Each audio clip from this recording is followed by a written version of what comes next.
தற்போதைய முக்கிய செய்தி, திருப்பூரில் வெடி விபத்து.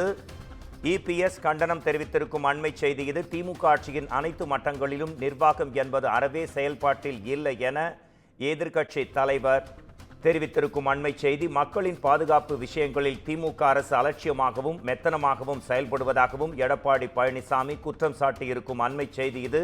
இந்த வெடி விபத்து தொடர்பாக விசாரணை நடத்தவும் இனி இது போன்ற விபத்துகள் நடக்காமல் இருக்கவும் அறிக்கை வெளியிடப்பட்டிருக்கும் அண்மை செய்தி இது. இது குறித்து நமது குமுதம் தலைமை செய்தியாளர் சிவா தரும் உடனடி தகவல்களை கேட்கலாம். இந்த வெடி விபத்து மற்றும் இது குறித்து இபிஎஸ் தெரிவித்திருக்கும் கண்டனம் குறித்தும் உங்களின் விரிவான விளக்கங்களை எதிர்நோக்கி இருக்கிறேன். சிவா.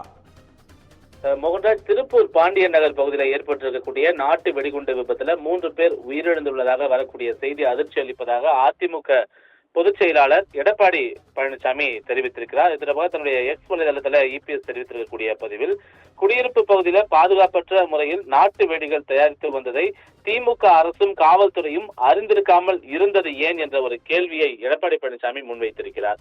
அதோடு மட்டுமல்லாமல் விடிய அரசு என்று குறிப்பிட்டு அவர் காட்டமாக இந்த பதிவை மேற்கொண்டிருக்கக்கூடிய நிலையில திமுக ஆட்சியில அனைத்து மாவட்டங்களிலும் நிர்வாகம் என்பது அறவும் செயல்பாட்டில் இல்லை என்பதையே தொடர்ச்சியாக இந்த நிகழ்வுகள் உணர்த்தக்கூடிய செய்தியாக இருக்கிறது என்பதையும் சுட்டிக்காட்டியிருக்கிறார்.